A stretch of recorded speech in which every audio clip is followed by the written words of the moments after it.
Bonjour, voici une petite vidéo pour parler de quelques outils d'animation, la création d'une structure, la création d'une contrainte de trajectoire, et en option, nous allons voir aussi la duplication dans le temps d'une animation.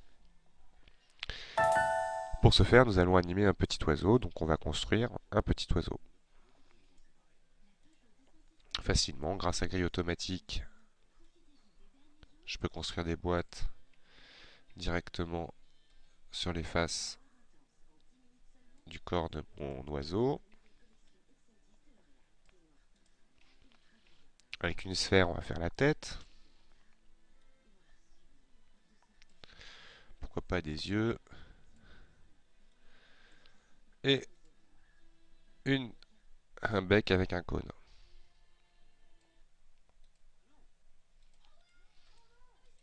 On va mieux le placer. Voilà. On va rentrer un peu les yeux dans la tête, parce que là, ils ont l'air vraiment d'être complètement sortis. Voilà, mon oiseau est prêt. Je vais maintenant créer avec lien la structure en cliquant glissant. Hop, tous les éléments vers le corps et dans l'ordre hiérarchique. Le cône, par exemple, vers la tête, les yeux aussi, et la tête vers le corps. Comme ça, si jamais je tourne la tête, automatiquement, les yeux et le cône vont bouger. D'ailleurs, je vais la bouger un petit peu, ma tête, elle n'est pas vraiment très bien placée. Et là, du coup, la rotation, je vais la modifier. On voit le pivot, par exemple, ici de mon corps est à la base de la boîte, et bien évidemment, le pivot de ma sphère est ici. Je voudrais plutôt avoir la rotation par là pour ma sphère. Menu, hiérarchie, affecter pivot, et je vais le modifier à peu près par ici, et la boîte à peu près par là. Hop, je sors d'affecter pivot. Mon petit oiseau est prêt. On va juste, je dirais, corriger un peu la taille de cette aile. Hop, voilà. Et pourquoi pas mettre un petit corps blanc, des ailes noires. Pourquoi pas, tiens, rouge même. On va faire un petit rouge-gorge. Voilà.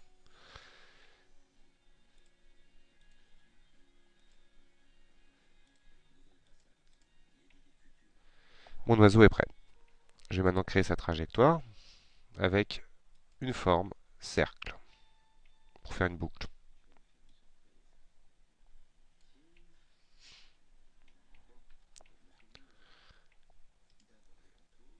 Je vais sélectionner le corps de mon oiseau, animation, contrainte, trajectoire, directement sur le cercle. Alors des fois il disparaît, il faut cliquer glisser un petit peu avec la molette pour rafraîchir. Et voilà, automatiquement, des clés se sont créées de l'entrée à la sortie de mon cercle. Là on voit, le petit oiseau est mal orienté. On va s'en occuper tout de suite. Mais dans un premier temps, on remarquera aussi qu'automatiquement le menu mouvement s'est ouvert avec la contrainte de trajectoire et ses paramètres. On peut voir l'option suivre. Et là, c'est la vraie position de départ. On verra que mon oiseau, du coup, va suivre vraiment de ce côté-là. Donc je vais tout simplement le tourner en utilisant par exemple la bascule d'accrochage à l'angle qui va me permettre d'orienter directement de 90 degrés ce petit oiseau. Et là maintenant nous avons automatiquement un oiseau qui va être animé le long de la trajectoire en la suivant. Je vais sélectionner les ailes et les animer. Clé automatique me permettra à chaque mouvement, transformation d'animer tout simplement avec des clés. Donc je vais déjà donner la position de départ à mes deux ailes. Et on imagine à 5. Oups là, bien chopé le bon axe, mais on voit qu'il suit l'axe XYZ. Donc là forcément c'est décalé. Je vais prendre l'axe local appartenant à l'objet. Donc à 5, je donne l'animation en rotation de l'axe local à mes boîtes vers le haut.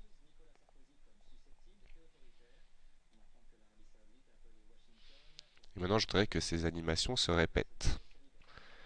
Bah, tout bêtement, la boîte qui est sélectionnée, moi j'ai plus besoin de clé automatique, je vais dans le menu éditeur graphique, éditeur de courbes. On voit la boîte qui est sélectionnée sur son animation de rotation, c'est surtout l'axe X qui m'intéresse, que je vais tout simplement renvoyer pour qu'il fasse un ping-pong en entrée et en sortie. Ok. On voit bien du coup l'animation se répéter à l'infini. Identique pour la deuxième boîte. Ah, on verra que je me suis peut-être trompé. Ah ben non, parce que celle-là est animée. Cette deuxième boîte identique.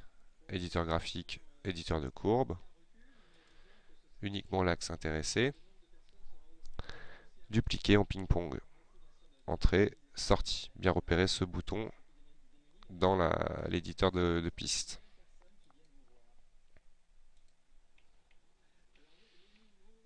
Et là, automatiquement, du coup, les mouvements sont répétés.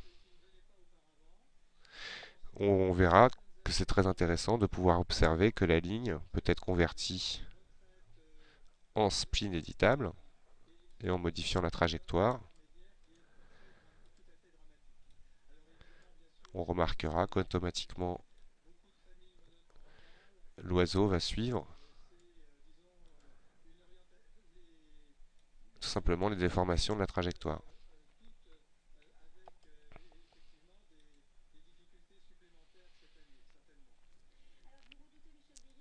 Une option, alors je resélectionne le corps qui est contraint à la trajectoire. Dans le menu animation, on verra une autre option qui est le roulis. Et en fonction de la valeur de l'angle, l'oiseau tournera automatiquement. Voilà, c'était une démonstration de l'animation avec la contrainte trajectoire, plus quelques petits paramètres.